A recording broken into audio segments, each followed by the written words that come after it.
늦가을 비가 내리고 있었다. 빗방울이 아파트 창문을 두드리며 리듬을 만들고 그 소리가 마치 무언가 신호를 보내는 듯 불규칙하게 이어졌다. 저녁 8시 영철은 거실 소파에 반쯤 누워 텔레비전 뉴스를 보고 있었다. 최근 실종 사건이 잇따라 화면 속 앵커의 목소리가 스산하게 울려 퍼졌다. 그때였다. 쿵, 쿵쿵. 천장에서 묘한 소리가 울렸다. 마치 누군가 맨발로 힘껏 뛰어오르는 듯한 묘하게 질긴 소리였다. 순애가 설거지를 멈추고 귀를 기울였다. 또 시작이네. 그녀는 젖은 손을 앞치마에 닦으며 거실로 나왔다. 여보, 들었어? 밤마다 저래. 위층 애들이 밤새 뛰어다니나 봐. 영철은 시큰둥하게 대꾸했다. 요즘 애들은 밤낮이 바뀌었나 보지. 신경 쓰지 마. 하지만 소리는 새벽 2시가 넘어도 멈추지 않았다. 쿵쿵쿵 끼익. 발자국 사이사이 뭔가 끌리는 듯한 소리가 섞여 있었다. 순애는 시계를 보며 중얼거렸다. 2시 어제도 이 시간이었어. 그녀는 불안하게 천장을 올려다보았다. 빛바랜 천장지는 곳곳이 갈라져 있었다. 그 사이사이로 희미하게 뭔가 움직이는 그림자가 스친 듯 했다.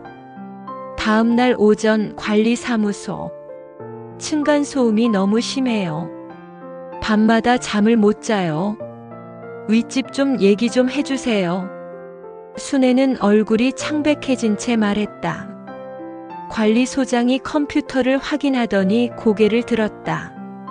1203호 그 집 2달 전부터 비어 있는데요. 순애의 눈이 커졌다. 네. 주인도 지방 내려갔고 세입자도 없어요. 혹시 착각하신 거 아닌가요? 순애의 손끝이 떨렸다. 착각? 그럼 어젯밤 그 소리는?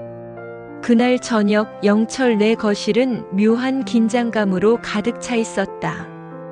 장남 경준과 차남 민준이 주말을 맞아 집에 와 있었는데 순애는 오전에 들은 말을 전하며 불안한 눈빛으로 두 아들을 바라봤다. 빈집이라는데 밤마다 발소리가 나. 정말이야. 민준은 냉소적으로 웃었다. 엄마, 요즘 인터넷 보면 귀신 소리 난다고 난리치는 아파트들 많아요. 근데 다 건물 수축음, 물 파이프 소리 그런 거더라고요. 그럼 내가 오늘 자고 들어봐. 새벽 2시만 되면 꼭 소리가 난다니까. 순애의 목소리는 절박했다. 경준이 팔짱을 낀 채 말했다. 좋아. 내가 한번 확인해 볼게. 만약 진짜라면 경찰 부르는 거다. 밤 1시 58분. 온 가족이 거실에 모였다. TV도 끄고 불도 끄고 숨소리까지 죽였다. 초침 소리가 크게 울릴 정도로 고요했다. 순애는 손끝이 차가웠다. 제발 오늘은 아무 소리도 나지 않기를. 그 순간 쿵쿵쿵 끼익. 온 가족이 동시에 천장을 올려다봤다. 소리는 점점 더 선명해졌다.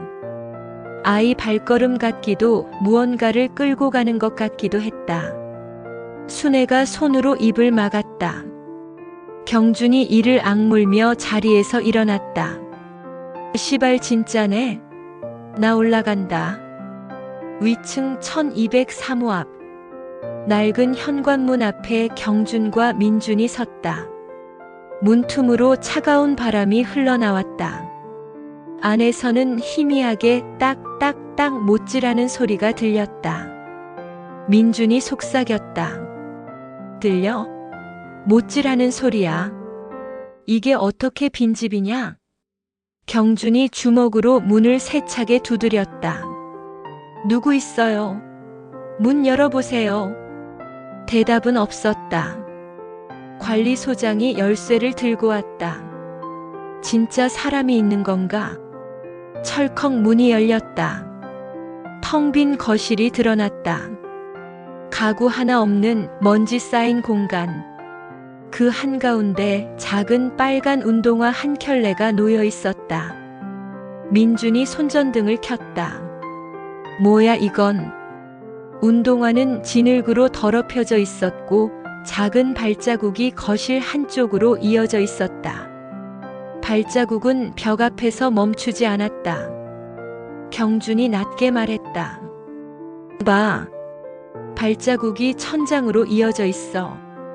그 순간 쿵.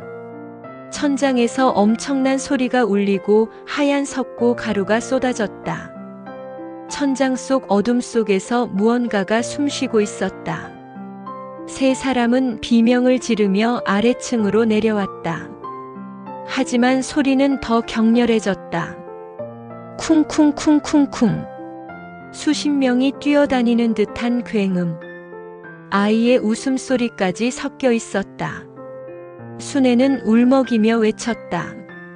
제발 그만해, 우리한테 왜 이래? 영철이 경찰을 불렀다. 잠시 후 도착한 경찰은 위층과 집을 샅샅이 뒤졌지만 아무것도 발견하지 못했다. 특별한 건 없습니다. 스트레스 때문일 수도 있겠네요. 경찰의 무심한 말투에 순애는 절망했다. 그날 밤 가족은 거실에 모여 잠을 청했다. 불을 끄자 다시 정적이 찾아왔다. 순애는 눈을 떴다. 천장에서 부드러운 소리가 들렸다. 하하하. 아이 웃음소리. 엄마 놀아줘. 천장 가운데가 천천히 갈라지며 작은 손이 스멀스멀 내려왔다. 그 순간 집안의 모든 불이 꺼졌다. 다음 날 오전, 관리소장이 초인종을 눌렀다. 대답은 없었다. 문을 열자 빨간 운동화 한 켤레가 거실 한가운데 놓여 있었다. 그리고 천장 위에서 쿵쿵쿵 발자국 소리가 다시 시작됐다.